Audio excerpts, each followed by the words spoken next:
Hello बच्चों, कैसे हो आप सब।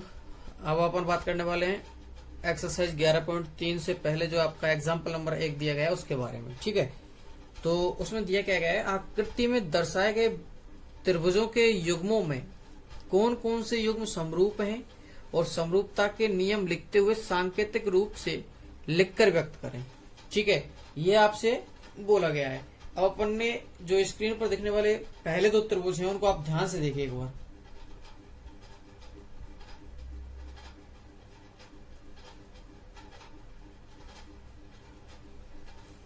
देखा, तो अब अपन करते हैं इसके पहले इस त्रिभुज में, त्रिभुज एबीसी और त्रिभुज पीक्यूआर में। अच्छा देखिए, जो क्रम है सबसे पहले मैं लिखता हूं कि त्रिभुज एबीसी एवं त्रिभुज पीक्यूआर में, मुझे नहीं पता जब तक क्रम क्या है, मैं लिख सकता हूं कि एक तो इनमें ये कोण 60 बराबर है। कौन सा कोण 60 किसके बराबर है? कोण बी बराबर है कोण पी के। कोण सी बराबर है किसके? कोण आर के। ये दो बराबर दिए गए हैं। इसके अलावा अपने पास तीसरा कोण नहीं है, तो मैं लिख सकता हूं भाई तीसरा कोण स्वतः ही बराबर होता है, इसलिए लिख सकता हूं कि कोण ए बराबर होगा कोण क्यू के। जिस क्रम में ये प्राप्त हुए हैं उस क्रम को आप लिख दीजिए कि त्रिभुज बी सी ए समरूप होगा त्रिभुज पी आर क्यू के। ये वाले त्रिभुज एक दूसरे के समरूप होने वाले हैं। ठीक है, इसका मतलब क्या होगा, इनकी ये संगत भुजा बी सी है वो पी आर की संगत भुजा है, सी ए है वो क्यू आर की संगत भुजा है। ठीक है, ये आपका इसका पहले एग्जाम्पल का पहला हो जाता है, पहला पार्ट कंप्लीट होता है। ठीक है, और अपन को अगर इस त्रिभुज के इस कोण का भी मान निकालना है तो अपन निकाल सकते हैं कि कोण ए अब या कोण क्यू, इनमें से किसी का मान निकालना हो तो अपन लिखेंगे कि 180, त्रिभुज के तीनों कोणों का योग क्या होता है? 180 एवं शेष दोनों कोणों का योग 60 + 40, तो 180 - 100 बराबर 80। ठीक है, अब चलते हैं अपन एग्जाम्पल नंबर 2 पर, वो एग्जाम्पल नंबर 1 का दूसरा पार्ट। ठीक है, तो क्या दिया गया है इसमें आपके लिए? सबसे पहली बात कि त्रिभुज एबीसी में जो भुजाएं हैं उनमें से देखिए कोण के किसके अनुपात के बराबर लगभग बैठती है। देखिए ये 2.5 है, ये 5 है, इसका दोगुना है। ये 3 है, ये 6 है, ये इसका दोगुना है। ये 2 है, ये 4 है, ये इसका दोगुना है, ये 4 है। ठीक है, तो ये इसका दोगुना है, तो मैं लिख सकता हूं कि त्रिभुज एबीसी एवं त्रिभुज डीईएफ में देखिए क्या क्या है कि AB अपॉन AB किसके समानुपाती है? DF के बराबर क्या लिख सकता हूं मैं?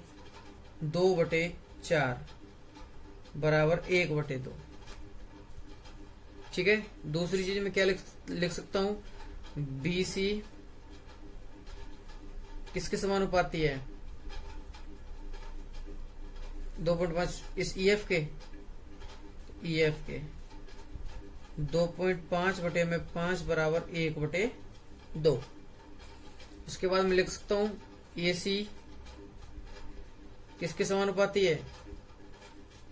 DE के 3/6 बराबर 1/2। तो S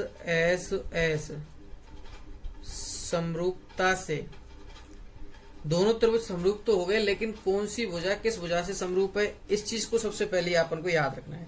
मैंने AB से शुरुआत की थी, ठीक है, और इधर DF से शुरुआत की थी, तो मैं लिख रहा हूं सबसे पहले कि AB और इधर मैंने लिखा DF। अब F से फिर मैं E की तरफ आया और B से मैं C की तरफ गया, तो मैंने इधर लिखा ये C और F से लिखा E। ठीक है, अब देख लेंगे अगला सही बैठ रहा है क्या। फिर मैं C से A की तरफ गया हूं, भाई C लिखा था मैंने, ठीक है। उसके बाद मैं यहाँ E से डी की तरफ गया हूँ। ठीक है, बैठ गया। तो अब मैं लिख सकता हूँ कि ये दोनों त्रिभुज अपने क्या है, समरूप है। ठीक है, अब अपन चलते हैं क्वेश्चन नंबर इसके पहले एग्जाम्पल फर्स्ट के थर्ड पार्ट पर। ठीक है, थर्ड पार्ट में आपको दिया गया है कि ये दो डायग्राम दिए गए हैं। अच्छा, इन दो डायग्राम्स में अपने पास एक कोण दिया गया है और दो भुजाएं दी गई हैं। तो सबसे पहले तो अपन को लिखना है भाई कोण बी बराबर कोण डी बराबर क्या दिया गया है, 70। ठीक है, उसके अलावा दो भुजाएं दी गई हैं, तो मैं लिख रहा हूं दोनों भुजाओं में, जैसे ए बी किसके समानुपाती है, ए बी इधर कौन सी भुजा है, देखिए 5 की आधी, डी दे रखी है। तो मैं लिख देता हूं कि 5/2.5 बराबर क्या आएगा, 2। अनुपात कोई सा भी हो, जरूरी नहीं आधा ही हो, 1/3 हो सकता है, 1/5 हो सकता है, 5/2 कुछ भी हो सकता है। तो देखिए अब दूसरी भुजा क्या है, बीसी। इसकी बीसी का इधर के कौन सी भुजा होगी, डीएफ। 7/3.5 बराबर 2। तो मैं लिख सकता हूं कि दोनों भुजाएं क्या है, समानुपाती है। ए बी अपॉन डी बराबर B C upon D F. ये तो बराबर हो गई, दो भुजाएं समानुपाती हुई और एक कोण बराबर हुआ। अतः एस ए एस समरूपता प्रमेय से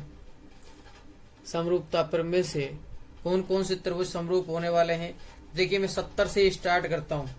ठीक है, 70 का क्या है अपना, कोण बी पर बना हुआ है। इधर किस पर बना हुआ है, कोण डी पर बना हुआ है। उसके बाद मैंने निकाला बी से के बाद ए, तो मैं ए की तरफ गया। इधर ये डी के बाद किस पर गया था, मैं ई पर, तो मैंने ई लिख दिया। फिर मैं किस पर गया था, बी के बाद वो सी पर, तो मैंने मान के चलो ये लिखा बी ए सी।